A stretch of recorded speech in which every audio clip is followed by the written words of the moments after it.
It's Kelly Clarkson here to talk all things Wayfair, the best place to buy furniture, decor, and anything else you can think of to create a home you absolutely love. I know when I shop with Wayfair, I find options for every style, whether I'm feeling boho or farmhouse, modern, traditional, French country. I can find exactly what I need for my home and more. No matter your space, style, or budget, shop Wayfair.com to make your home way more you. Wayfair, every style, every home.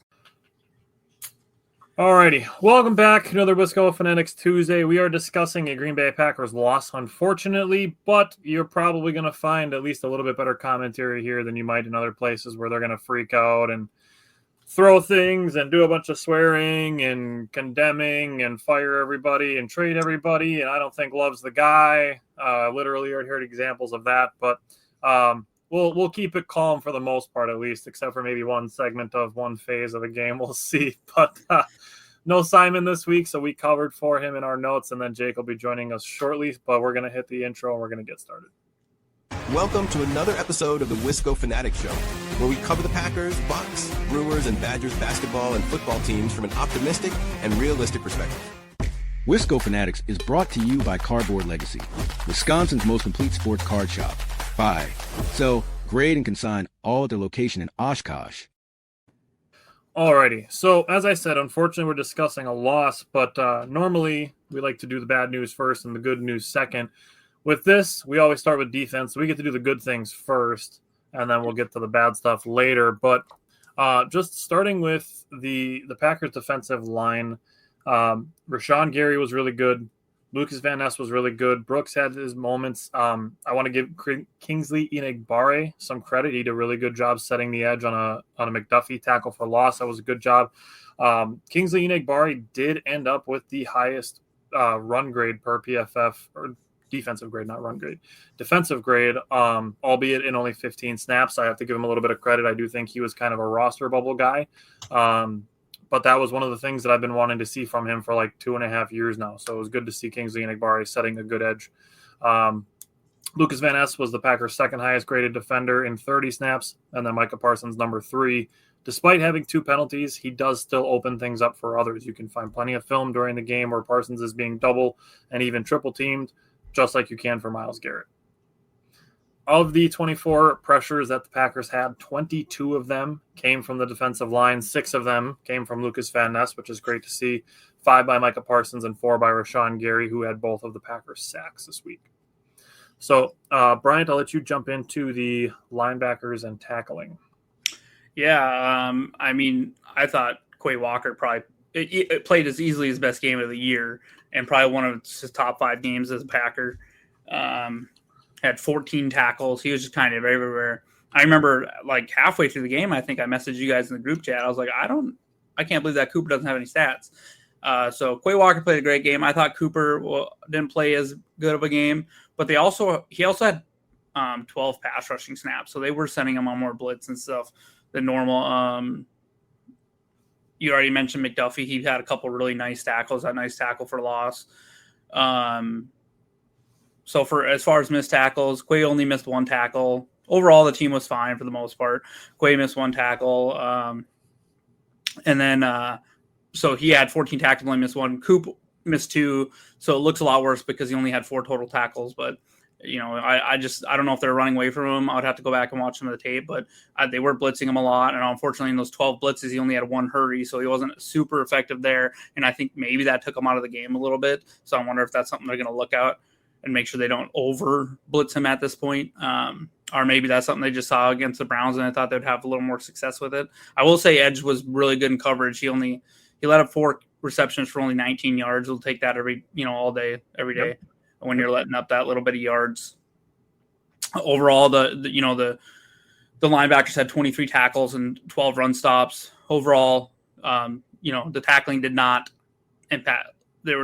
I can't think of a huge missed tackle at all that would have, caused any issues in this game. Browns broke maybe 1 or 2 couple of nice runs. I will say they were running the ball pretty effectively for 4 or 5 yards a pop, but several times. But overall, really solid game from tackling and the linebackers.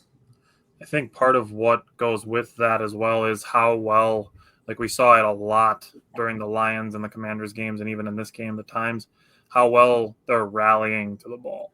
Yeah. So I think that speaks to the missed tackles not having as strong of an impact. Yeah, because I can only think of one missed tackle all year long that led to something big, and that was Quay Walker's versus Zach Ertz. Every other missed tackle we've seen from this team has led to maybe a few yards, but a lot of times there's other guys right there. Yeah. Yeah, and maybe that's something we can look into and see what the yards after contact kind of stuff is, and see where the Packers rank in that. Yeah.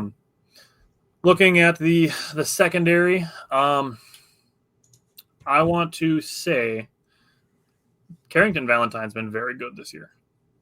Yes. And I don't think we've talked about it quite enough. He was 0 for 2 when he was targeted this week. Hobbs was 1 for 3 when he was targeted. Keyshawn Nixon was 3 for 5 when he was targeted. He only allowed 23 yards. So like you said, when you're allowing that little yardage in those completions, I mean, I have no complaints about the cornerbacks. I think those three all did a great job. The safeties, however, 7 for 9 completions allowed. And then Xavier McKinney did get his first interception of the season, which is great. But I want to talk about that. Yeah. In my opinion, you should have tried to bat that one down. Yep.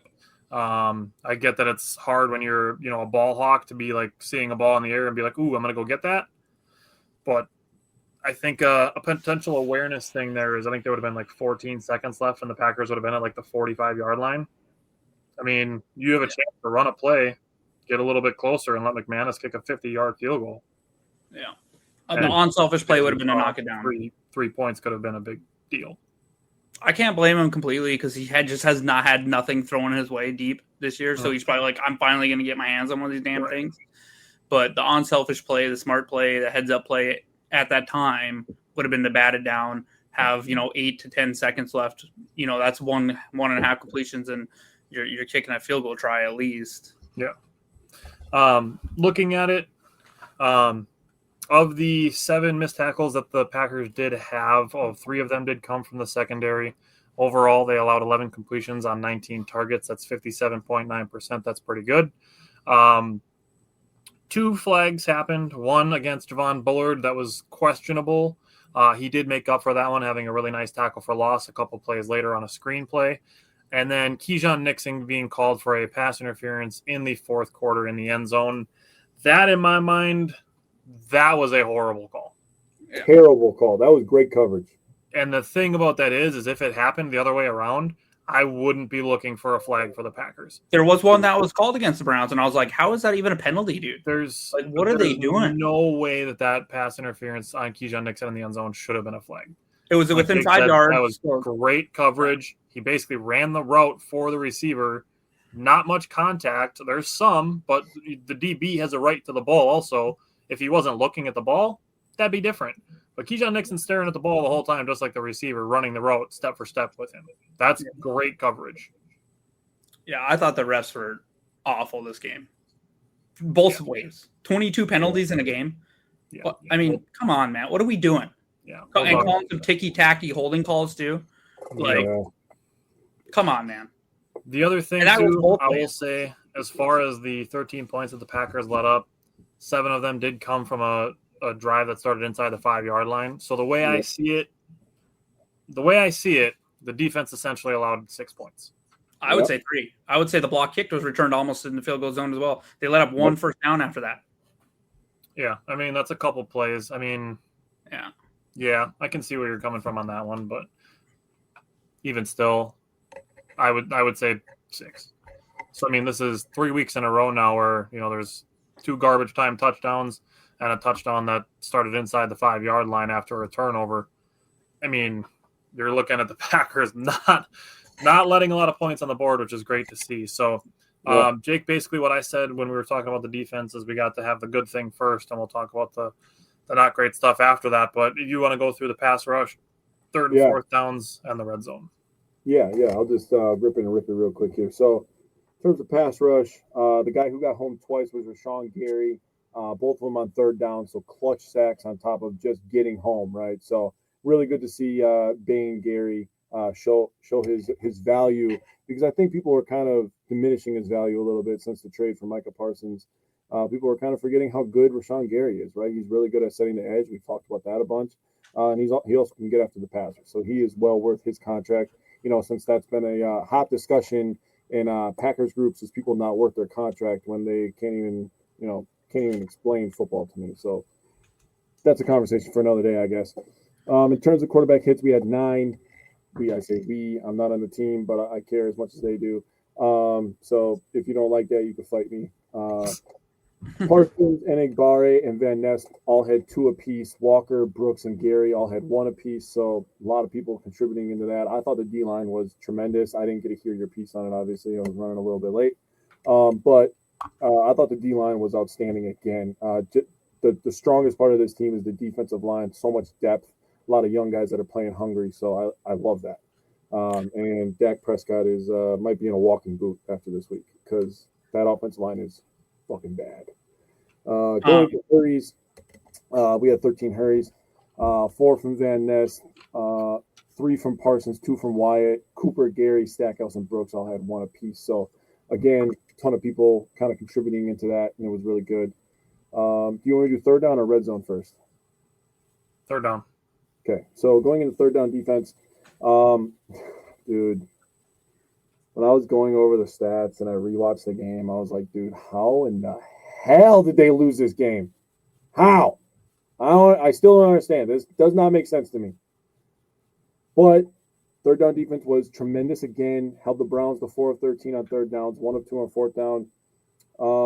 In terms of third and short, that's the 1 to 3 area. They converted 3 of 4 of those. So 3 out of their 4 third down conversions were third and shorts. They had to get 1 yard, 2 yard, 2 yard. So 10 yards to get 3 third down conversions. Third mediums, they went 1 for 3. The one they converted was a 5-yarder. And then they went 0 for 6 on third and longs. Not surprising. Like I said, the 2 sacks. And then they had a third and goal that technically was from the 20 because of a penalty by what am I thinking of? Chop block. Chop block, thank you. I was having a brain fart. Thank you for having my back there. Good teammate. Fourth down, the 1 for 2. They converted a 4th and 1 to Judkins, and the interception by X was also on 4th down. So that was the 4th down they didn't convert. Tyler, you made a really good point on that. And I did not think about him knocking it down. That's a very good point. That's why you're a good critical thinker. Going into red zone, if you want to flip the graphic for me, my boy. God, this defense is tough. They are tough. To get the ball at the 14, so first they went 1 for 2. They scored 1 touchdown. Obviously, we all know that. First and 10 at the 14, Judkins goes for 1. Second and 9 at the 13, Flacco, incomplete pass. Third and 9 at the 13, incomplete, flag on Bullard. Bullshit. That was I can see where they call it a flag. I thought that was bullshit.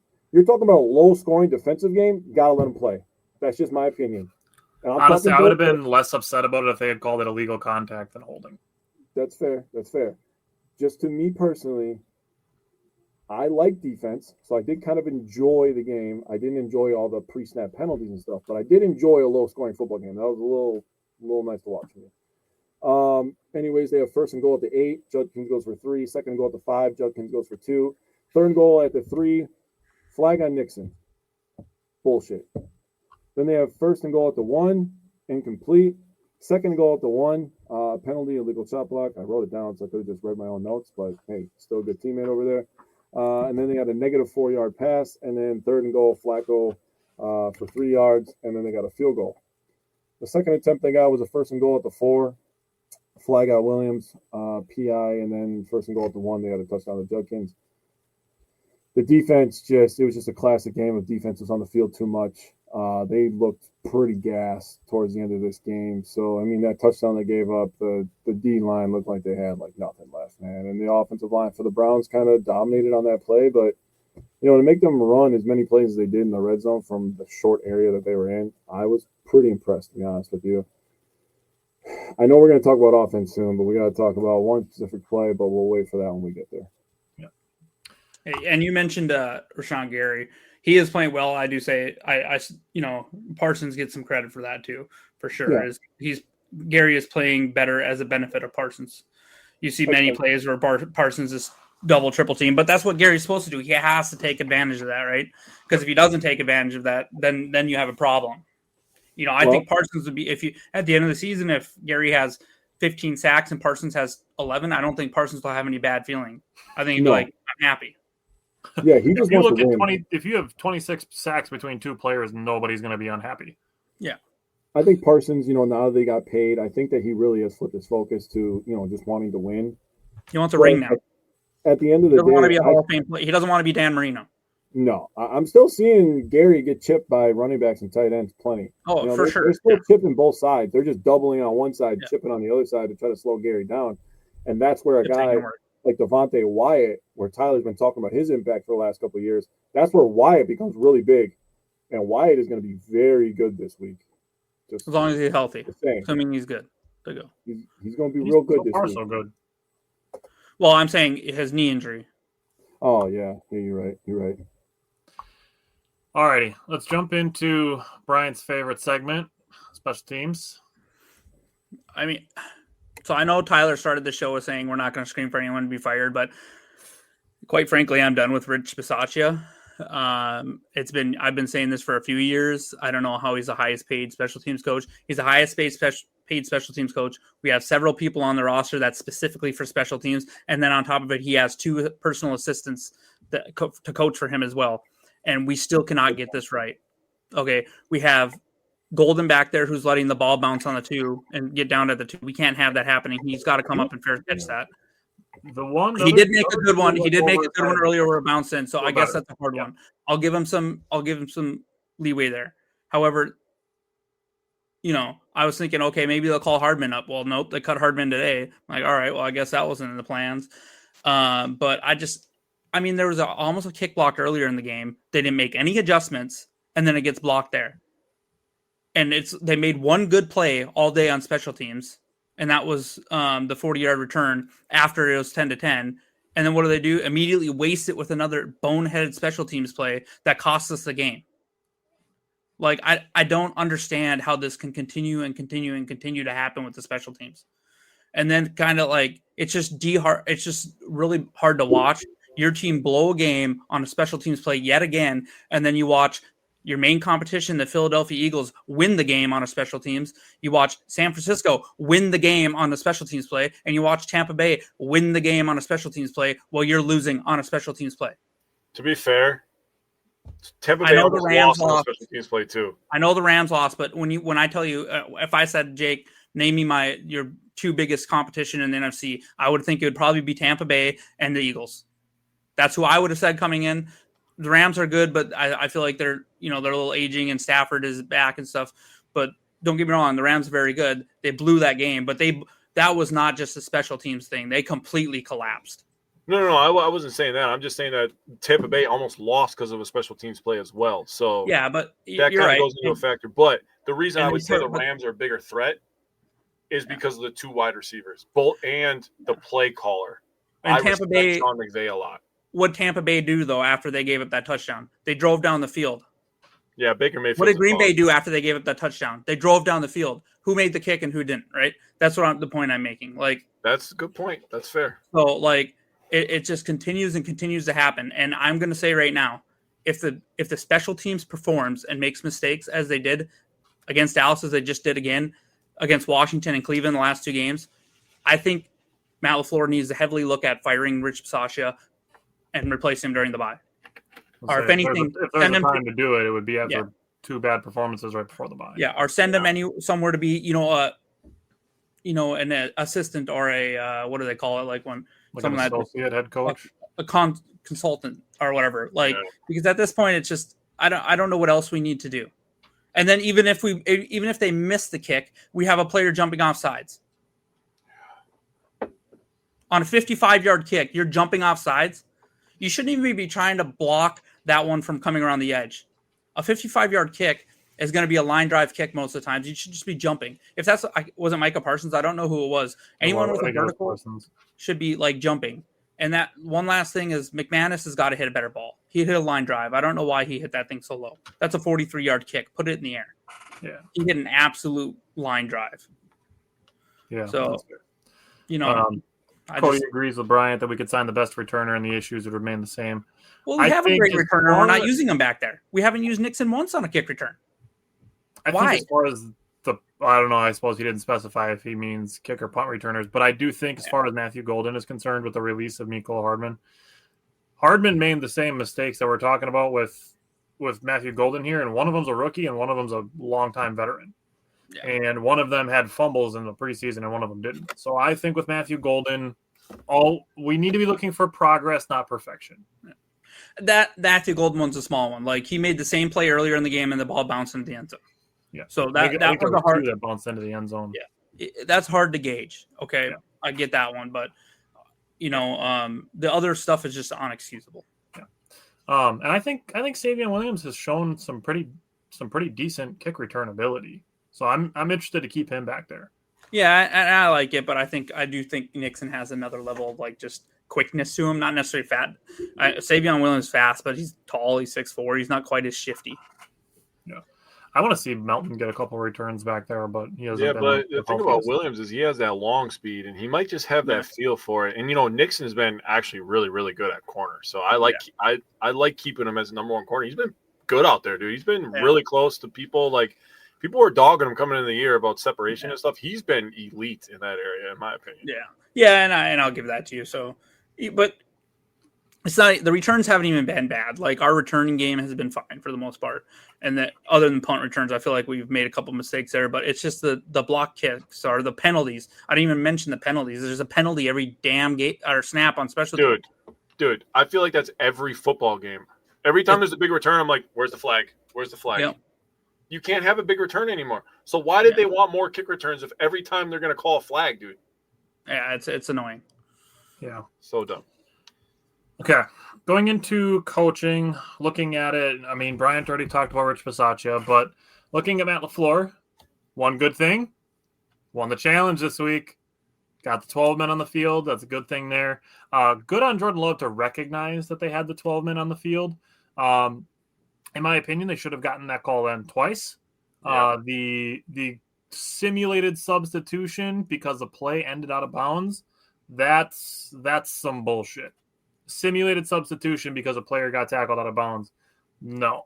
If all the same personnel come back on the field immediately after the play is over, that should not count as a, quote, simulated substitution. And I don't think they would have called it that if there wasn't an issue in a college football game the day before.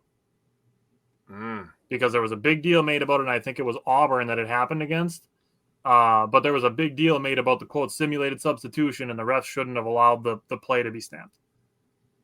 And then the Packers got kind of shafted on it on Sunday. So I don't love that, but it kind of is what it is.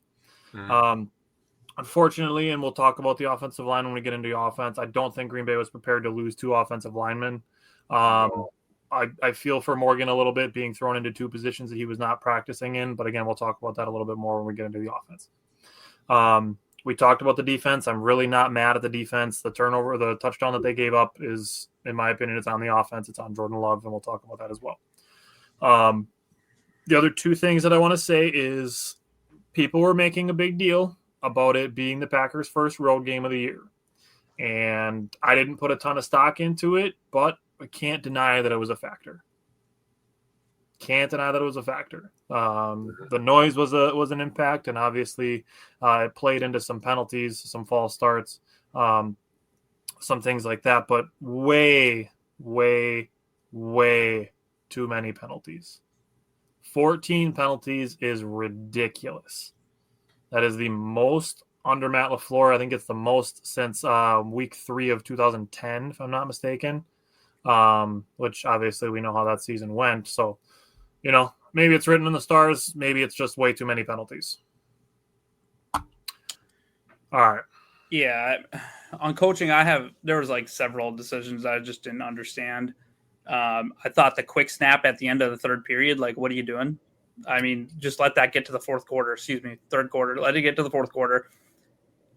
And then on top of that, I felt like he could have challenged it because they didn't get the snap off. I felt like if I'm at LaFleur, I'm sitting there thinking maybe I should challenge this and say we didn't get the snap off in time. Like, someone needs to be in his ear and be like, hey, Matt, that play didn't turn out too well because guess what? If that would have been a big play, guess who would have challenged it? Cleveland. Can you challenge that though? I think you can challenge if a play was at the end of the quarter. And then I know the Packers had the one a couple of years ago where they got the big play to Jaden Reed, but I don't remember if you can challenge those or not.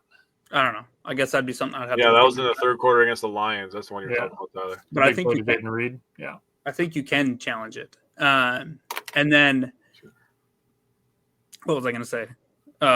So that was I didn't understand. I really did not like the play call to Jordan or that to throw the ball there. Like, look, I know he's said, "Oh, I want to win with the ball in our hands" or whatever. But our offense was struggling all game long. If you run the ball there, if we punt that ball on third down, if we run the ball there and punt that ball and that interception doesn't happen, we 100% win that game. And I think, and this could be a little PTSD from him that he's not used to having a defense that's going to win him a game. This defense can win you a game. This is a defense you can put the ball back in the opponent's hand and force them to come down the field, especially if you're up 10-3. And that if they score, it's just a tie game. It's not even a losing game unless they go for 2, which I would invite them to do against our defense. Like those were a couple of them. And then it's just like, I just didn't understand some of them. There was a lot of bad decisions by Jordan too, and we'll talk about that when we talk about Jordan. But I thought this was a really bad game by Matt LaFleur. Justin, welcome back. Cody said we have a defense. If you score 2 or 3 times, you win the game. I agree. Yes. All right, let's go into the offense. Start with the tight ends. Bryant, you are covering that for Simon this week. Yeah, I mean, they played an okay game. They weren't hugely involved because the offense really couldn't do anything. Congrats to Fitzpatrick for having his first ever NFL touchdown. I'll say I feel like he did a really good job kind of leaking and finding the open spot on that play. When he seen that Jordan was scrambling, he kind of trailed off and did a really good job getting his hands up. So great play by Fitzpatrick there. He actually outstuck Snap Musgrave probably because of not probably, because of blocking, which is funny enough because PFF actually graded Musgrave a higher blocker. But, it's not like Matt LaFleur has live PFF stats to tell him who's doing what. Or maybe maybe they do, but I don't know. But Kraft had a few nice catches, the one that set up the field goal, but then it's hard to tell. I was having a debate with someone about this too. I don't know that the guy coming around the edge really touched the ball. Matt LaFleur said he might have tipped it. They don't really know. It's hard, but the main block came from the guy at the line, but Tucker Kraft still needs to, because if McManus has that coming into his peripheral, that could speed up his operation too, and maybe that's why he hits the line drive. Kraft needs to block that guy a little bit better there. But, overall, kind of quiet game from the tight ends. Kraft had his 3 for like 29 yards, and Fitz had his touchdown. Other than that, it was pretty much not too much there. All right, what about wide receivers? Yeah, they also look fine, catching the balls that they could. But they just didn't have the time because Love was under so much pressure. He was just pressured so quickly all the time.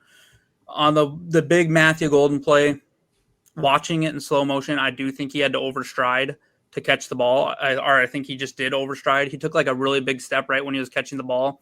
And I think that he was trying to gather himself and just couldn't gather himself in time to get turned back upfield. But I bet if you ask him, it's going to be interesting this week if they get a chance to talk to him in the locker room tomorrow, what his kind of thought is on that. Because I bet you if you ask him, he's going to tell you he needs to score there. Tyler brought up a good point earlier off live that maybe if he just runs a more straight route and brings it out and up a little bit more before the ball is delivered, that he's just running straight down the field. I think 8, maybe 9 out of 10 times, that's probably a 95-yard touchdown. It's just if anyone that's kind of like, what the heck did he go out of bounds for? I implore you to go back and watch it, and you'll see right when he's catching the ball, he takes like that running like stride leap or whatever, and I think he's just trying to gather himself afterwards. Solid game again from Romeo, drawing a penalty, and Wicks I feel like has just continued to be a solid. He takes advantage of the few targets he does get. The last thing I'll say is I don't know what this crap with Savion Williams is. We're not in 2012 anymore. Why are we running Wildcat? And it's hard to watch them try to do that as a trick play. It did work a little bit last week. I get it. But we ran it twice. We're not running the ball. I get Matt LaFleur trying to do everything we can to try to get the ball around. But we got to do something different out of it. Like you see what like the Detroit Lions drew up that end around to a pitch to Gibbs last night. Like, that's a gorgeous play, and I just don't feel like we have that creativity right now in our offense, and I want to see it. You know what I mean? If Savion Williams, maybe we're setting things up, but at this point, maybe it's time to use it because we're not doing shit right now in offense. And if Savion can throw the ball, let's throw the ball. You know what I mean? I can see both sides of the coin on that because, like, part of it is, like, we're playing against a good defense. We're struggling to get the ball moving. We need to do what we're good at and what we know. But I can also see, like, hey, we're playing a good defense. We're looking for a shot in the arm. Like, I can see both things. I can also see saying, like, hey, wait until we're playing against a defense that's not as strong. We can run a trick play and completely trick them and get a monster play out of it. Like, there's 6 sides to the die when it comes to it, and, like, all of them can be reasoned with. Yeah. When we're not running the ball as well as it is, and then he's taking a direct snap and he's not a running back. I mean, I know he carried the ball a lot in college, so he knows what he's doing, but then still trying to kind of run up the middle or just, try to break it outside, but they're getting penetration immediately. It's just not working. And that's where I'd like to see maybe a little bit more like wide receiver screen type stuff. Yeah, exactly. I want to get him the ball in a little bit of space instead of having him try to squeeze through a line. Throw a wide receiver screen or something to him. Yeah. And it gets the ball away from their defensive line quickly. Yeah, exactly. So I want to see him use Savion a little different than what they're doing right now. You know what I would like them to do with that Wildcat is if you run it in the red zone, and like you said, he's trying to run like a power, have him look like he's running the power and do the jump pass to a tight end. I think that's a play that could be really useful with Savion at quarterback. Yeah. As long as it doesn't look I want to see him do that with Tucker Kraft. Yeah. See? I think Savion could actually throw the ball, not just have to do the little jump pass. Yeah. Yeah, but the jump pass makes it look like he's going for the dive. You know what I'm saying? Yeah. So he definitely could be setting something up for sure. It's just I mean, maybe if they had something, that would have been a good. Maybe we get to week 10 and they run this trick play and Savion pitches the ball back to Love and he throws a 85-yard touchdown to Matthew Golden or something like that. And we're like, remember in week 3 when this play got blown up? Yeah. They made it work. Like, yeah, we'll see. Cody said this year's Wildcat is last year's sweeps. I'm not that mad at it yet. Neither am I. Not yet. There's only been 3 of them, and the one worked decent. So the other 2 is just blowing up so quick you can't do nothing with it. Yeah. Mm-hmm. Okay, so looking at the passing game distribution now that Brian went through the past catchers, only 6 players were targeted this week. That is the first time in Love's 3 years that we've been dividing all these topics that I've covered this topic that he's been under 7. It's the first time. No targets for Heath, Savion Williams, or Luke Musgrave. Obviously, we just mentioned Savion getting the ball in the Wildcat scenario, but only 1 pass, 20-plus yards down the field, was the 34-yard play to Matthew Golden, which was a great play. Loved that. Great ball by Love. Good route by Golden with an opportunity to be a better route, like Brian said. 0 10 to 19-yard passes. There were 0 passes from 10 to 19 yards, which you put those 2 things together, that means the Packers only had 1 pass go farther than 10 yards in the air this week. Jesus.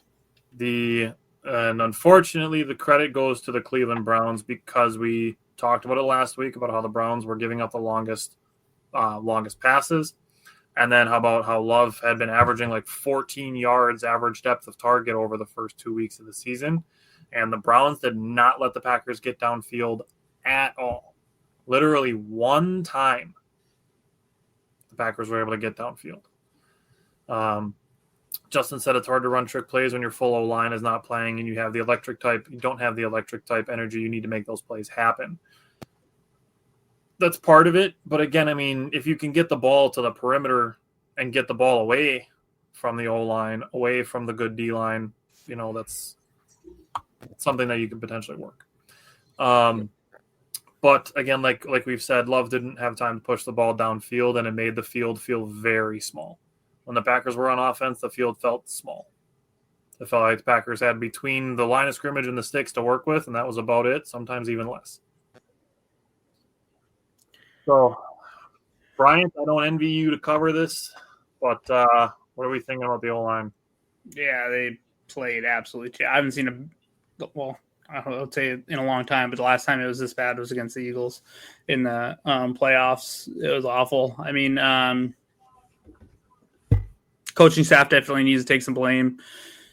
I know it's hard to project if Tom's not going to play or he's going to go and get injured after or re-hurt after the first play. You can't let that happen. You need to know. You need to test him better or something pregame or in practice to know that he's not going to go. If that means you tell him, okay, Tom, here's Micah Parsons. He's going to run into you like Myles Garrett is going to run into you, and you tell us how you feel. And if Tom's like, nope, that did not feel good, you got to plan on not to have him. I don't understand why against Washington we had Belton playing 50 snaps and you look decent, and then all of a sudden we just throw Morgan into another position at right tackle to start the game. Why are we doing this to the kid?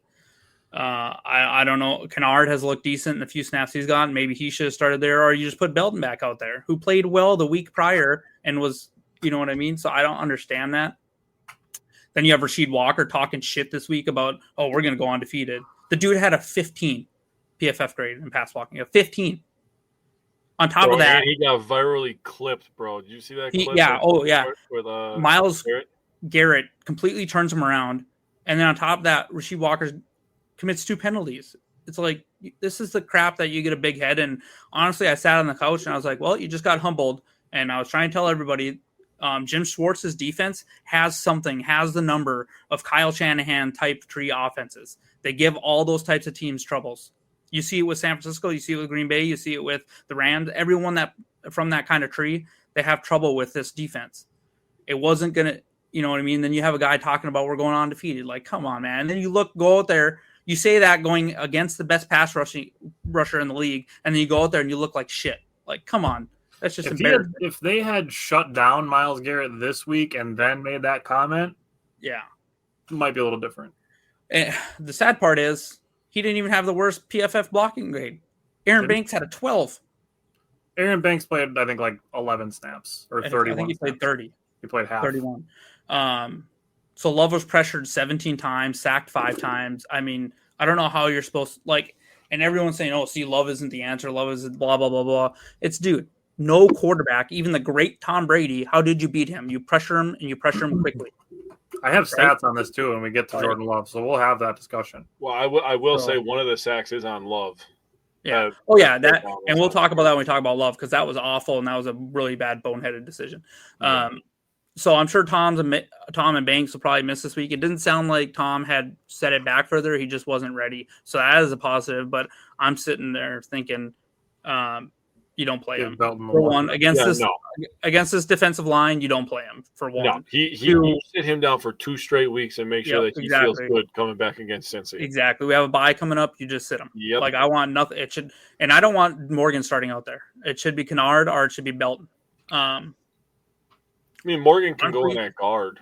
I like him at guard. I mean, I don't like him after he moved, but okay. I'll say this. Lastly, the penalties were just horrible. Like 5 penalties can't happen. I mean, it's just bad. And then, you know, it might be getting to the point where they need to start. I don't know that they're going to take Jenkins and put him at right guard if Sean Ryan can play center, but once everyone's healthy, but they might have to start looking at a few things, or maybe see if there's someone else out there that they can bring in at least as a depth piece. If Banks can't get healthy, we're gonna have to do something, because right now we cannot run the ball worth a lick. We cannot run the ball. So and that goes to being Banks. Banks was brought in to run the ball better, and he hasn't been on the field. So hopefully we can get through Dallas here and get healthy. So a couple things on that. The Packers did sign Bryant Banks off of their practice squad today for some depth. I agree with you on Kennard and Belton, especially if we're talking about Zach Tom. Just give Belton the 1 reps this week and let him start. Yeah. Like you said, I think he was actually really good against Washington. He had the 1 penalty, but it was like the first 4 minutes of the game, and then he was clean for the rest of the game. Yeah. What I will say on Jordan Morgan, I think people need to cut him a little bit of slack. I'm not saying you need to excuse everything and use it as an excuse, but he deserves a little bit of slack because the 2 positions that he got forced into on Sunday were not the 2 positions that he spent the entire preseason playing and preparing for. Yeah. All preseason, he played right guard and left tackle, and then he got put in at left guard and right tackle. I understand it's all offensive line and it's, everything's just the opposite, but still, I mean, we're talking about different ways that you prepare for those positions, and it's just flip-flopped. Well, also, if I can jump in real quick, these are the growing pains of a young player. Tyler, we went over this with baseball when we were talking about Jackson Churio playing center field, right?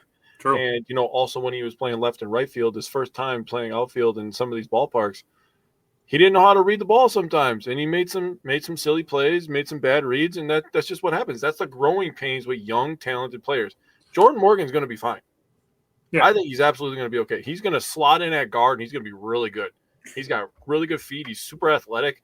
I think he's going to turn into be a really, really good player. I don't think people are always going to point out the thing that's pissing me off, honestly, is people are pointing out the penalties that Morgan played, and they're not talking about the penalties that Walker had. And Walker had 2 penalties in the fucking red zone. And Walker has been playing his position for 2.5 years. And actually, and the thing about Walker talking about going undefeated, I think he forgot that he was the 7th round pick. Yeah. Actually, I guess they announced in the stadium too that they had called 3 penalties on Morgan. He actually was only 2 of them were his. The other one went against a different player. I can't remember who it was against. Maybe Jenkins or something like that. But I think there was one against Sean Ryan also. Yeah, maybe so. So he actually only had 2, so he had the same as Ryan. I'll say I'm not sold on Morgan being a guard. I don't think he's big enough or strong enough to be inside. I do think he has a chance to be a very good left tackle once he takes over that position. So that's where I'm thinking he's going to go. For me, I think he goes to left tackle. Yep, I agree. I understand too. Like he's still probably your 6th best offensive lineman, but then.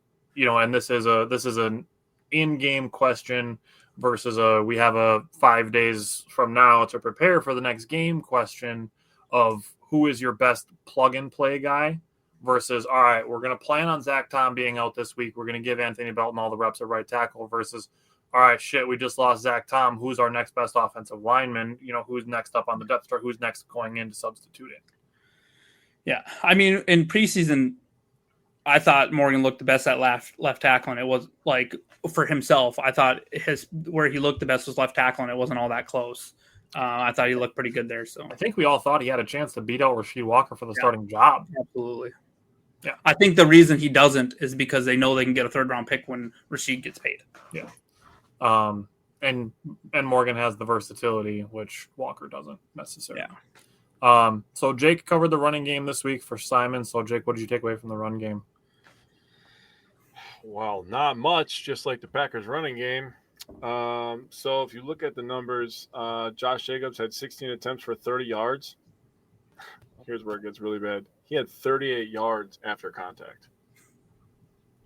That is butt ugly. It's kind of crazy that's not the only person that's dealing with that this year. Like Ashton It's Kelly Clarkson here to talk all things Wayfair, the best place to buy furniture, decor, and anything else you can think of to create a home you absolutely love. I know when I shop with Wayfair, I find options for every style, whether I'm feeling boho or farmhouse, modern, traditional, French country. I can find exactly what I need for my home and more. No matter your space, style, or budget, shop Wayfair.com to make your home way more you. Wayfair, every style, every home. He has like negative 101 yards before contact. Yeah, the Raiders offensive line is by far the worst in the league, in my opinion. There was somebody else that I saw had like negative 31 before contact this week too. And it's I will say some of the games I watched, the thing about Ashton Genty is he's not very good in pass pro either. We're not talking about the Raiders, but he's been pretty rough in pass pro, in my opinion. Matthew Golden had 3 attempts for 9 yards. I thought that was pretty silly by Matt LaFleur to run back-to-back sweeps. I'm like, dog, what are you doing here? Like, I understood the first one. The first one made sense to me. But to run it back-to-back, I'm just like, dog, is this the Kia Raider playbook? What are we doing here? Run left, run right, pass it and punt? What the fuck are we doing? Manuel Wilson actually had some pretty good jolt. It was nice to see him on the field as well, 6 attempts for 25 yards. It's just the yards after contact thing. I talk about this when we talk about Badgers, which we will be tomorrow. Unfortunately, we're talking about bad offensive line and lack of run game, and I feel like I'm going to have the same discussion 2 days in a row, which really is starting to get me pissed off, honestly. But you can't have more yards after contact than total rushing yards. I will say the one thing I will defend Matt LaFleur on that I saw people bitching about was in the red zone, the touchdown that eventually went to Fitzpatrick. People are like, why would you just run it on first down? Because you're going to set something up. And Josh Jacobs has had a rushing touchdown in 11 straight games. He's Josh fucking Jacobs. That's His it. name is my name too. But then you run it on second down because he's Josh Jacobs. Yep. And then you set that up, and the reason that Fitzpatrick was so wide open is because you did try to power it twice in a row. So I did like that sequence of events from Matt LaFleur. The only thing I didn't like was the back-to-back jet sweeps where I was like, brother, no. And would it kill him to run some goddamn play action after a jet sweep? If he wanted to, I would have preferred, if he wanted to do the jet sweep action, do a play action jet sweep and then throw the ball. I think that would have worked a lot better in my opinion. Yeah, I thought they could have done a better job of playing some play action and boot and getting Jordan moving a little bit because, the interior line was a turnstile. So, All right, Jake, 3rd and 4th down offense. Yeah. So I told you I was looking at the numbers and I don't understand, where we lost this game. I understand that offensive line and pre-snap penalties had a lot to do with it, but like I said before on defense, we held them to 4 of 13 on third down. The Packers went 10 of 18. They converted 10 freaking third downs, bro. And they scored 10 points. Make that make sense. In the first half, in the third and short area, they went 4 for 4, so very good. They picked up three third downs on their first drive of the game, so that was impressive. In the third and short area, by the way. In the first half, in the third and medium area, they went 1 for 2. The one they missed was a 3rd and 7. And then 3rd and long, they were 0 for 2 in the first half. They got sacked on one of the third down slows. So those are those momentum plays that I talk about, right? Then you get to the second half, and in the third and short area, the Packers went 3 of 5 on third down. They started 3 for 3, so technically they started 7 for 7 in the third and short area. The first one they missed was the really, really bad sack where Jordan Love, you have to throw that ball away. That play started as a freaking 3rd and 1, dude. A 3rd and 1. Oh, dude, when that happened, I was like, that's the play that should have never been snapped. It was at the end of the third quarter. Yeah, I got a really sick feeling in my stomach after that play happened. I was like, oh, God, dude, this is going to be a disaster class in the fourth quarter here. That play right there kind of felt like it flipped the momentum. The second third down that they missed in the second half was the interception, which I don't blame Jordan for as much. He was running for his life the entire day, and I know we're going to talk about Jordan Love, but he thought he saw a man coverage. They ran cover one robber. It's a good play call by the Browns. Jim Schwartz has been around the NFL for a long time. He knows a thing or two about defense. So overall, they went 7 for 9 in the third and short area. In the second half, they went 1 for 2 again from the third and medium area. The one they missed, they got sacked on. And so 2 for 4 there. In the third and long area, they picked up 1 third and long. So they were 1 for 3 in the second half, 1 for 5 overall. The one they picked up was the pass to Golden. Absolute clutch throw, clutch catch. Do I think that Matthew Golden could have probably tried to stay in bounds? Yeah, but I also think that he's a rookie. He made a clutch catch. The Packers were at the 4-yard line. I want to remind people. A 3rd and 8 from the 4-yard line, which is crazy. And it was just a really, really good play. That doesn't take away. Tyler and I talk about this all the time. That doesn't take away from the clutch play just because they lost. So good play by the Packers offense. Good call. And you got to be able to put teams away like the Browns because this is the kind of silly shit that happens when you don't. Yeah. Matthew said, I hope the Packers beat Dallas. We'll get to that shortly. Looking at the red zone, the Packers had 2 trips to the red zone. The first time, there was a 3rd and 4 at the 16-yard line. False start moved them back out of the red zone, and they ended up with a field goal. The second one, they had a 3rd and 7 at the 19, had a 16-yard completion to Dontavian Wicks, got him to the 3-yard line, and that drive ended in the Fitzpatrick touchdown. So they scored both times. They got down to the red zone, 1 touchdown, 1 field goal. My not even displeasure, because I'm not like super angry about it or anything like that. I just want to see more opportunities. So let's talk Jordan Love. Bryant, I'll let you give your thoughts first. What you're thinking about Jordan Love? Is he the guy? Is he not the guy? What are your thoughts? Yeah, I can't stand these people saying that. I've Is he seen the Caleb. guy? I've seen Caleb Williams is better than Jordan Love. Okay. Oh, here we go. We are so back. Yeah, like Oh. okay, people, because they lit up Dallas, and now what's going to happen is if Jordan Love doesn't throw for 300 yards and 4 touchdowns or whatever, even though we go to Dallas and be like, see, Caleb's better, and pretend like they haven't seen what else has happened with Caleb Williams. But yes, Jordan Love is a guy I don't want to hear it that they literally showed you the stats, the comparison between Jordan Love and Aaron Rodgers in the middle of the game, and it was essentially identical.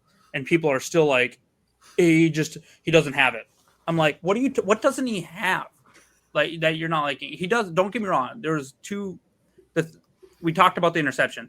For one, that was a bad play call by Matt LaFleur. Why are you throwing into a jumbled set? Why are you even giving a chance to have a jumbled set on the one side where they can, easily get a deflection or drop great play by the corner to come off his route of his man and pick that off. That's a great play. But with the way our defense is playing, they should have ran the ball and punted.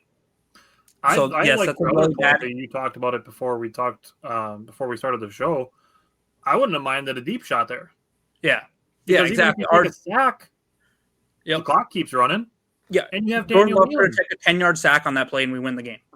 Yeah, So- I'm okay with a 4th and 13 from the 40-yard line instead of a 3rd and 3 interception at the 47. Yeah, and actually, I like the play call. if he takes a deep shot and it gets picked off, we probably still win the game. That's just a yeah. punt at that point too. Yeah, I like the deep shot idea. And I get it, Jake. It should have worked. It was man, but he dropped off. Great play by the DB. But I feel like you're lining up three players there to run the same. All of them run slants. You just have a lot of chance for a quick throw, like a deflection or something like that. For me, I feel like you spread it out a little bit, or you go to the single side and throw to the single side if that guy beats him. But ultimately, Matt LaFleur just don't put him in that position. At that point, when that play happened, there's less than 3 minutes left on the clock or whatever it was, and we're up 10-3 with the ball. Like, we can't lose that game. You got to be able to punt there. The only way we lose that game is the turnover rate there. So that for me, you run the ball, and then so there's that play, and then the big boneheaded sack he took on that quick snap where they rush the snap, and then he takes a sack for a 13-yard loss or whatever it was. When you're on, it's 3rd and 1 at that point. You're on their side of the field. You're probably going for it on 4th down if you just throw the ball away and you have a chance to put up more points and really salt the game away at that point. You cannot. He was a million miles outside the pocket. Just throw it out of bounds. I know that Cole Schlesinger was coming like a missile, but you got to be able to see that. Just get rid of it. Just get rid of it. I mean, just other than that, I thought he played he was doing what he could with what he was afforded to him because he was under pressure all the time. 45.2% of his dropbacks, he was under pressure. 45%. And the scary part is that number's close to 40 on the whole season. So, yeah. Jake, what did you see from Jordan Love? Saw a lot of happy feet. And I know that it could be scary, especially for a guy who just had a leg injury. But you got to be able to stand in there and deliver some strikes every once in a while, dude. That was the one thing that I was kind of bitching about on Sunday and I even texted Tyler. I was like, dude, he's got to stop at the fucking happy feet, dude. You're going to get hit, bro. It's football. It's literally legal assault. You got to stand in there and make a shot every once in a while. Yeah. And I said I liked the play, right? I liked it for 2 reasons. One, you're paying Jordan Love a lot of money. We think he's the man. There are a lot of people that are, former players, like a guy that, I don't know, is going to be a Hall of Famer like Drew Brees. He just said today that he loves Jordan Love. He thinks that Jordan Love's playing really good football. I don't know if you know, but that guy knows a little bit about the game of football. And he's gotten stamps of approval from plenty of people. Yeah. But the stamp of approval from a guy like Drew Brees. I mean, like Kurt Warner has given him the stamp of approval. And right? and I know people, a lot of people, there's a lot of Packers fans that don't like Aaron Rodgers, but Aaron Rodgers is obviously in the building with him, and he knows what kind of talent that Jordan Love has. Yep. So if you're one of those Packers fans that's questioning Jordan Love's talent, I'm going to tell you like my 12-year-old son would say it, Get out! Don't come back. Because that's bullshit and dumb and silly. Just don't do it. You don't know ball if you say that stuff. I feel like people get salty because he's not Aaron Rodgers, who would always opt to play another down, and he's got some Brett Favre in him. He's got some Brett Favre in him.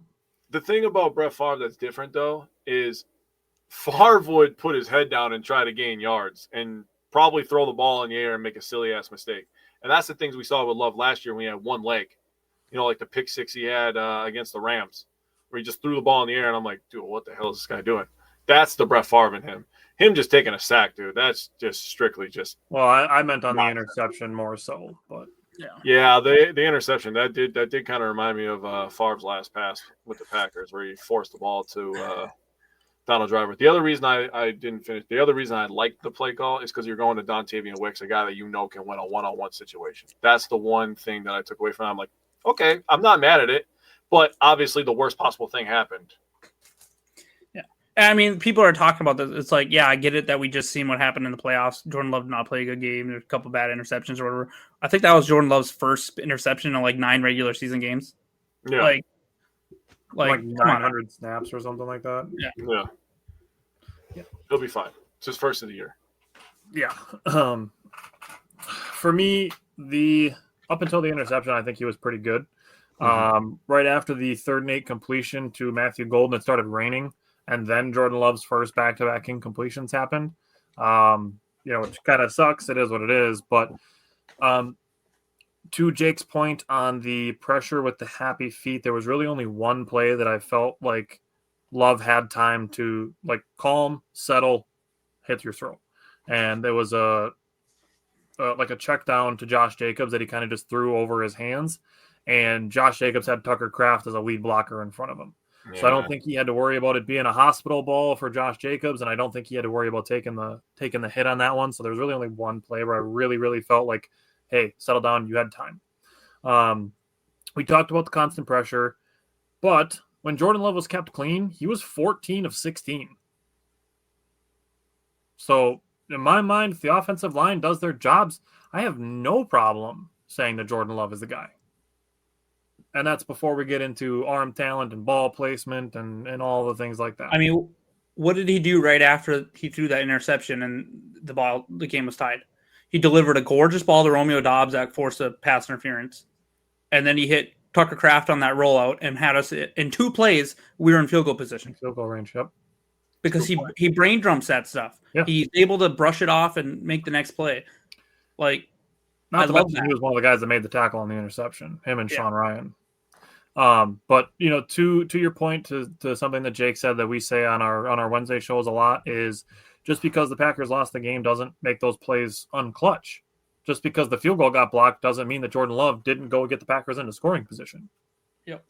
So, all right, let's move on. Let's just wash it away. Like Matt LaFleur said, it's something you have to learn from. I told Bryant before the show he's no longer allowed to refer to games as trap games anymore.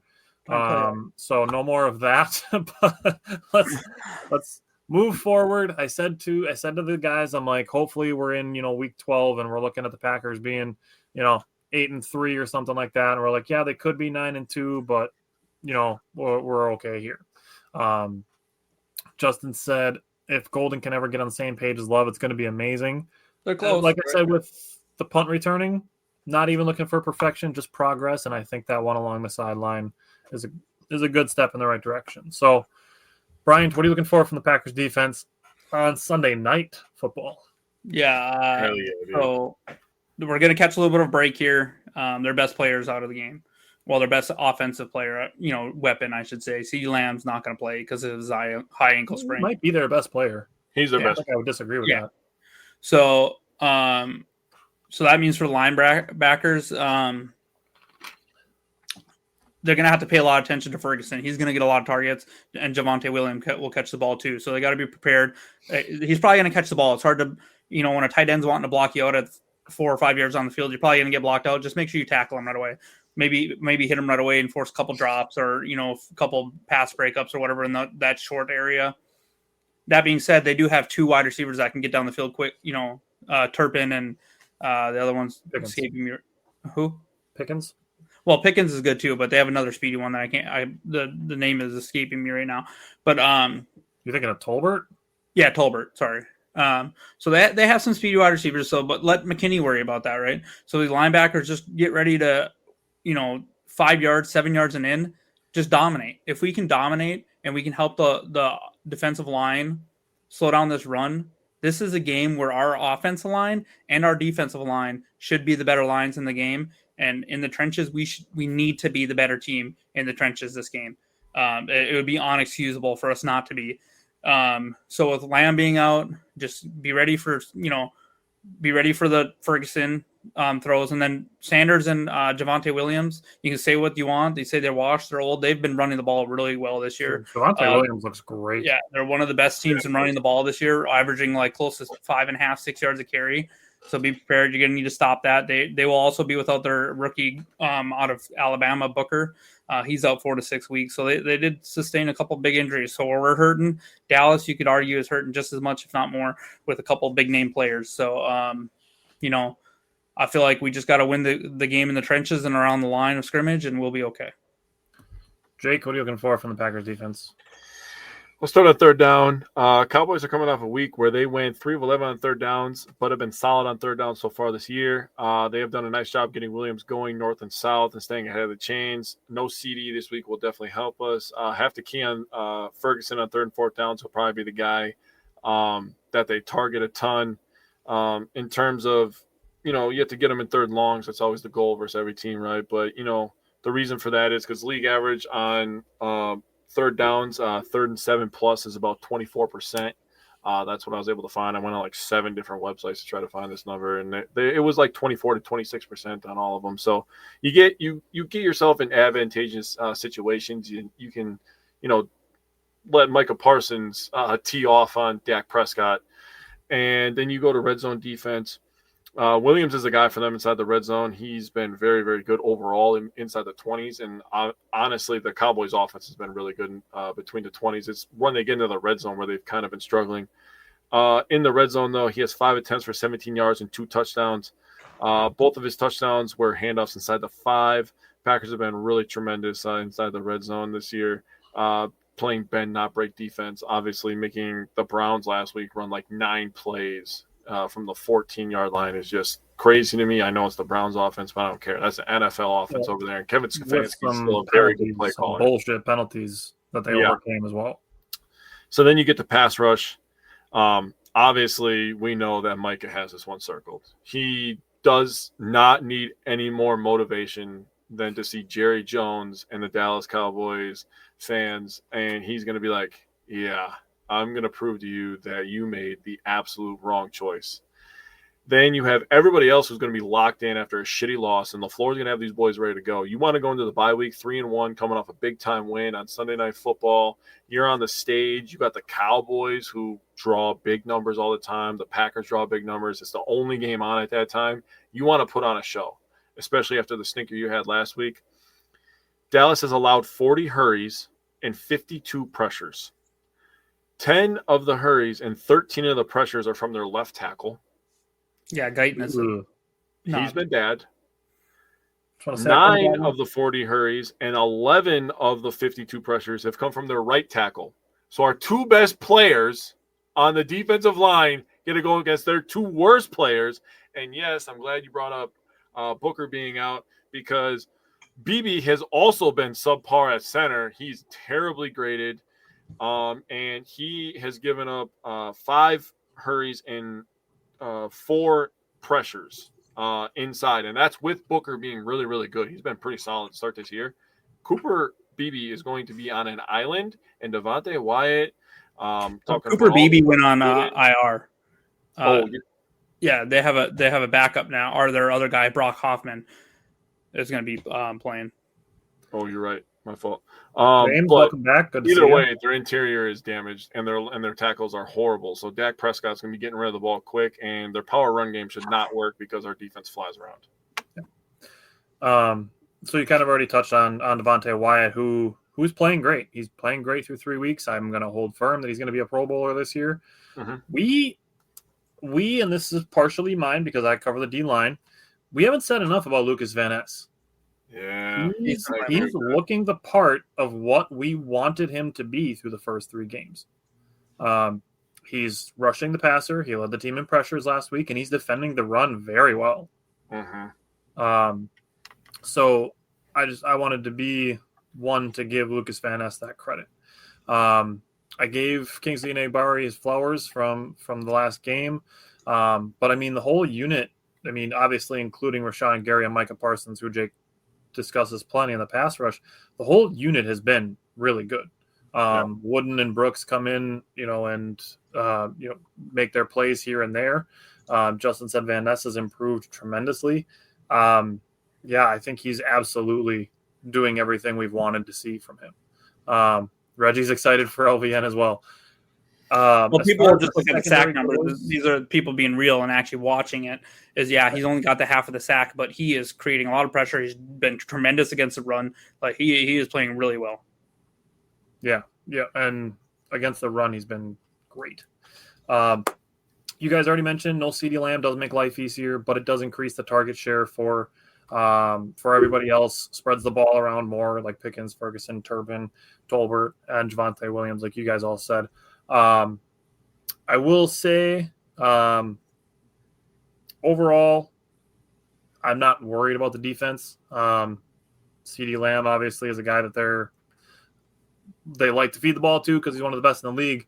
I would have said this had he been playing. He's also been struggling with some drops this year, but it is what it is. He's still CeeDee Lamb, and I would have agreed if somebody would have said that he's their best player. Yeah. Now that Micah Parsons is wearing green and yellow.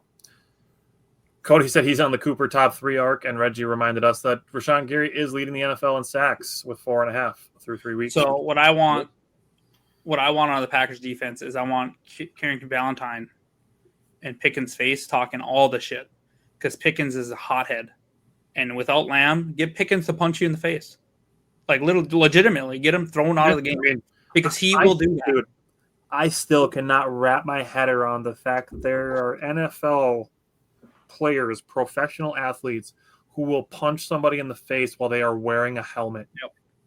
Like, if you can get in, there's nobody on the planet more prepared to be punched in the face than an NFL football player. Yeah. If you can get in Pickens' head, you will take him off his game, and they'll struggle even more because he's a good player. But what's his MO? He's a hothead, and he gets stupid penalties because he wants to punch someone in the face. Exactly. He will 100% crash out. If we can get him to crash out, that's a bonus to us. Yeah, there's definitely players like that where, like, if you can piss them off, you can take them off their game. All right, Bryant, what are you looking for from special teams? Just try to be competent. Like, literally, I said it last week. The only way we lose this game is stupid penalties or some dumb special teams play. And what happens is a dumb special teams play. We cannot have a pump blocked, a kick blocked, anything. We can't. They do have 2 really good some good returners. You can't let them return a kick for a touchdown. So they have 2 really good returners, and they probably have the best kicker in the game. So we've got to match that a little bit. I don't think this is just going to be a cakewalk. Yeah, they're without CD. Everyone is saying we're going to smack the Browns. Well, guess what? What happened? You know what I mean? We don't get me wrong. We have put some hurtings on Dallas. But you also have Kenny Clark that's on that sideline. It's going to be motivating, try to pump them up as well. So, but for special teams, we just be competent, please. Don't. I'm not asking them to win us the game. Just don't cost us the game. Yeah. All right, Jake, what are you looking for from the offense? Yeah. So starting on Packers third down offense, Packers have been pretty rock solid on third downs, especially early in games.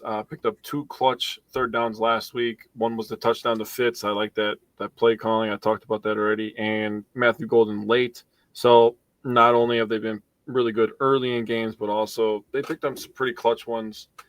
Even if, in the middle of the third quarters and stuff, the first 2 games especially, they were kind of trying to, just get to the end of the game last week. Different story. Need to play better up front to open up some holes for Jacobs to allow some play action deep shots. I I don't know how long I'm going to talk about play action deep shots. Probably till the day I die, but that's probably my favorite play to set up. In terms of the Packers running game, so Dallas is giving up 109.7 rush yards per game. The Packers only average 98 rush yards per game so far. So this could be a get right game for the Packers rush attempt. We're only averaging 3.4 yards per carry. Dallas is giving up 3.7 yards per carry. So this sounds like a recipe for success for us. And I haven't even gone into the passing numbers that they're giving up because that is going to be part of another segment that we talked about. I would say they're pretty good against the run. So if they shut it down early, I think we just start slinging the ball around. How injured is Kenny Clark? I saw he got hurt last week. But he came back in the game. He'll be fine. Okay. I didn't watch that. If he was out, I would say it's a different story. I'm like, I cannot watch the Bears do good after that loss. Dude. But they've been actually pretty good against the run. Dallas has. Yeah. So for me, Dallas doesn't have a pass rush right now, right? So, but what's the cure for no pass rush? A bad offensive line. Well, what's the cure for a bad offensive line? No pass rush. So hopefully we can just edge that out. We have to play them, at least equal. Don't give them, a lot of pressures or anything. Jadeveon Clowney will probably play. I don't know how. I know he has some legal troubles going on. I don't know how conditioned he'll be either, ready to play. So really the O-line just needs to play a solid game. Stop with the penalties. It's going to be loud in Dallas. No pre-snap penalties. Just, give Jordan a little bit of time because Dallas has been absolutely awful against the pass. They're allowing a league worst 288 yards per game, 9.8 yards per attempt. They've let up 7 touchdowns, a 74% completion percentage. They only have 1 interception on the year. Green Bay in this offense should be able to swing this ball around a little bit in that dome in perfect conditions. I expect a really big bounce back game from the wide receivers and Jordan Love. Part of this too is the Cowboys. Their offense has been good. Like they've been in some shootouts the last couple of weeks as well. I think that's part of what makes their run defense look a little bit better. True. And to a point, their pass offense look a little bit worse. Justin said he's Wick's biggest critic, but the guy has been good as of late. Yeah. I hope they get him the ball more. He's been very reliable through the first 3 games, and I think that goes to Jake's point on the 3rd and 3 call when Love threw the interception. I think throwing the ball to Dontavian Wicks in that situation, he's earned some trust there. I can only think of 1 drop on the whole season so far from the Packers as a whole that I can actually think of. I think Tucker Kraft had one. Yeah. Okay, Tucker Kraft had one, then maybe Golden, they might have credited one for a ball that was thrown behind him. But other than that, yeah.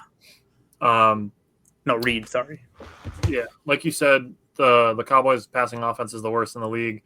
They're allowing 22 yards more than number 31, which would be Baltimore, who is allowing 266 through 3 games.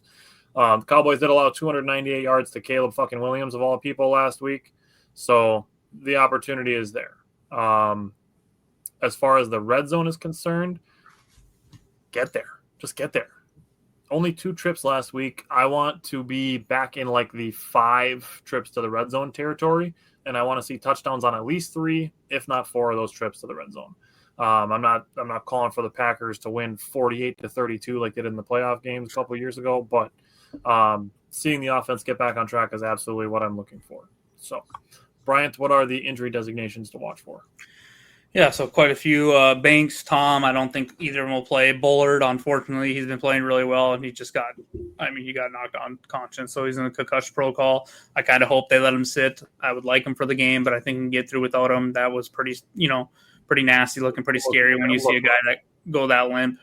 So if they need to give him an extra week, do that. He's been phenomenal with tackling and close to the line of scrimmage. Devontae Wyatt, Matt LaFleur said he was day-to-day, so I'm hoping he'll be good and ready to go this weekend. We do need him. And then, of course, like I've already talked about, Lamb and Booker both are. So they're one cornerback, Bland or whatever, who's decent. I can't say that they have any decent cornerbacks when they're giving up with that much yards, but he's like questionable, but interceptions. Yeah, he's trending towards playing. So you know what's the funniest thing about their corners is that they both suck and they both got fucking paid, dude. Jerry's a moron, dude. Thank you for Micah Parsons, by the way. We should have started this section. We should have all gotten thank you, Jerry t-shirts to wear for today. I thought about legitimately sending him a thank you card. Dude, you know how I was going to savage ask that would you guys be? if we could send him a Wisco Fanatics thank you card. Dude, that's a great idea. Put a Wisco Fanatic stamp on there. That's so good, dude. I love that. Do it after this week when Micah Parsons has like 4 sacks. Yeah. All right, Jake, I know this is going to be short, but what's the weather going to be like? I didn't even write it down. We're in a goddamn dome. Nah, that's not true. There's a 100% chance of tears from the Dallas fans. So there will be some precipitation. All right, got it. I like it. Ryan, who is your X factor? Yeah, I went Matt LaFleur. I think he shoulders a lot of blame for this performance this last week, and he needs to light these guys' asses on fire and have his team ready to go down here and play this game. They can't be looking ahead to the bye week. I know some of them might have a plan to have a couple days off or something like that. They cannot be looking ahead to the bye week. And I don't think Matt LaFleur is going to let that happen, nor do I think Micah Parsons is going to let that happen. He's probably killing people in practice starting tomorrow. So I feel like they just need to go in there and, they need to pretend like it's Lambeau South again, like they have in the past. So, but Matt LaFleur is my X factor. After that, to hear him come out yesterday and say, yeah, I think maybe we underestimated the other guys on the line. Like, you can't do, this is the NFL, dude. You can't underestimate anyone. How many times any given Sunday? Like, you can't do that. So he's got to have him ready to play this week. So Matt LaFleur is my X factor. So I'm just going to jump in because I also picked a coach, and I picked Jeff Hafley versus a good Cowboys offense. I did write this down before I knew that CD was going to be out for 3 to 4 weeks, but it still stands to the point. Schottenheimer has been playing good offense. We can't just completely sweep under the rug that 2 years ago, before his ankle injury, that Dak was an MVP candidate through the first. He's playing good this year. He's a decent quarterback. Not great, but he's decent. So I put Jeff Hafley versus a Cowboys good offense. I don't remember if there's anything else I was going to say with that. But the Packers, they've allowed obviously 13 points. They allowed 18 points, and then they allowed 13 points. If they can hold another good offense, not saying Cleveland is a good offense, but they held them to low scoring, but they haven't allowed 20 points at all this season. If they can hold another good offense, that would be 3 out of 4 games that they've held 3 good offenses under 20 points. That would do a lot of good building up the confidence that we've lost this week.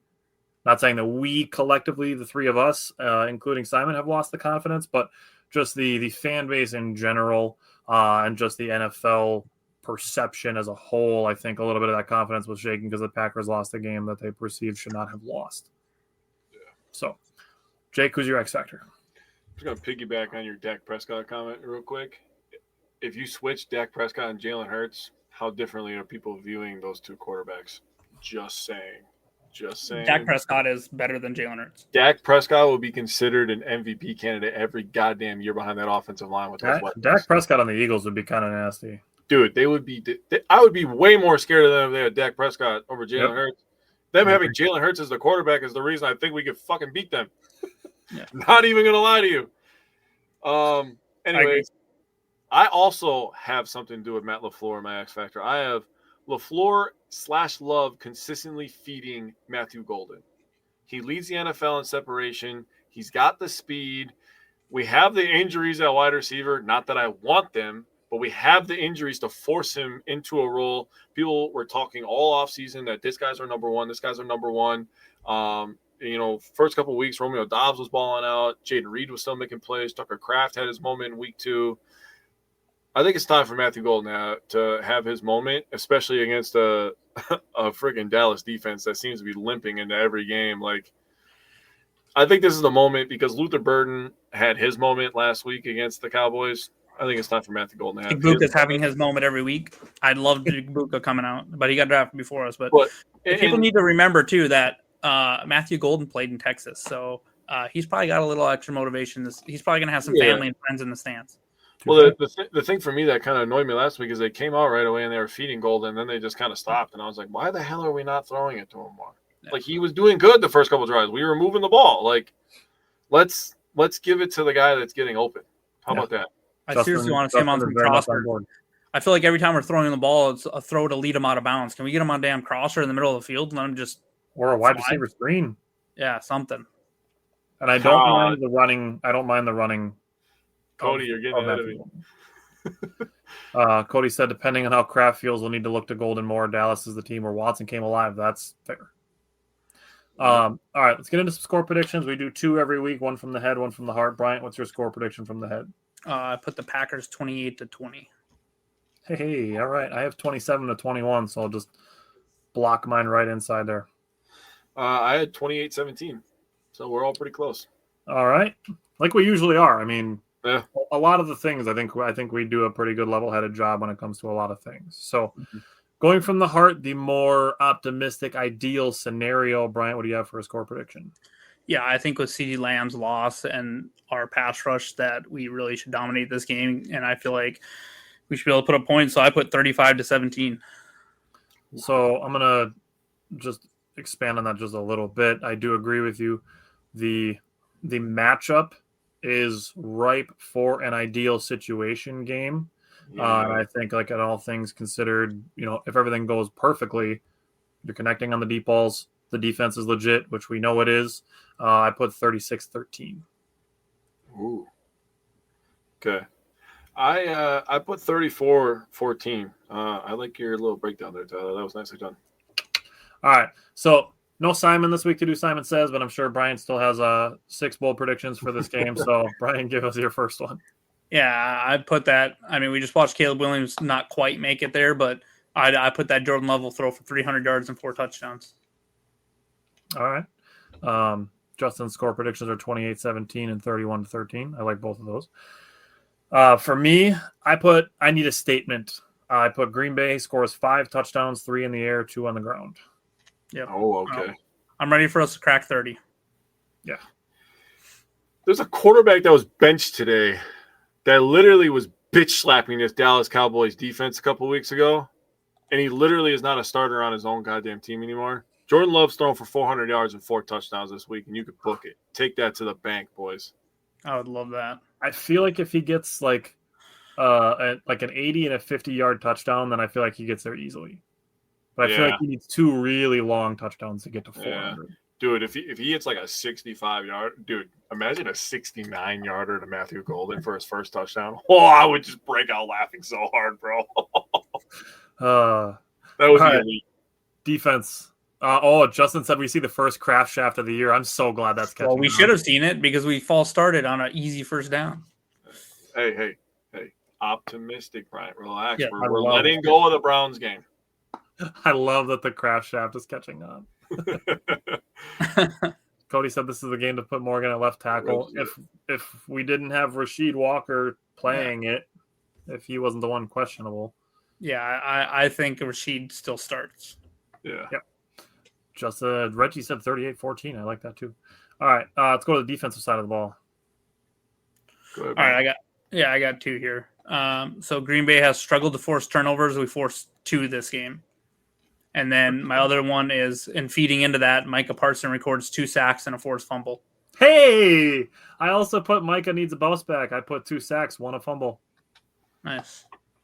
All right, well, I knew we were all going to have one about Micah Parsons. I literally was writing it down, and I was like, oh, because I try to always be like, oh, maybe Brian will do this, or Tyler will do this, or Simon will do this. I'm like, fuck it, dude. We're all going to talk about Micah Parsons because he's going to be what everybody talks about on SportsCenter after the game anyways. Yeah. I have Micah Parsons lays his big old dick all over Dallas. 3 sacks, 6 pressures, dude. I can absolutely see 6 pressures easily. Dude, it's going to happen. Dude, Reggie said Parsons flexes over Dak. I just want to see him get his sack and put the 1 up in the air while he's standing over him. That would be tough. I don't think he wants to disrespect any of the players in Dallas, but I'm telling you, bro, you remember when I really feel like this could happen. You remember when David Bakhtiari was standing there and he gave a big old middle finger to the Bears fans? I could see him doing that to Jerry, bro. I could see him doing that to Jerry after a sack. Does the 1, except it's the middle finger and not the pointer finger? Yeah, you are number 1 in my heart. I could see that, dude. Cody said Parsons fumble recover and he walks towards the Dallas sideline. That would be funny, bro. Justin said McKinney has an interception and Nixon has a pick six. I do feel like Dak Prescott is a guy that can be turned over. Obviously, we've seen it happen. So I think these things are possible. But it's going to should at the very least be a more entertaining game, not like 23 combined points, but like both teams could score over 23 points themselves, which would be a little bit more entertaining as far as the scoring goes. But we will be back next week. I'm pretty sure Simon's going to be back next week. And then next week, no preview. Next week is just going to be just recap because we are already at the week 5 bye next week. So thank you everybody for tuning in. Appreciate all the comments, for sticking around during the whole show. Real quick, I looked this up. The most sacks by a Dallas player in a single game was 5. Wouldn't that be funny if Micah had like 5.5 sacks? That would be so funny, dude. I hope we have some poetic justice type stuff to discuss next Tuesday. Yeah. For those of you planning to tune in tomorrow during our Wednesday shows, Justin with a really out-of-pocket comment. No, I'm just kidding. I know what he's talking about.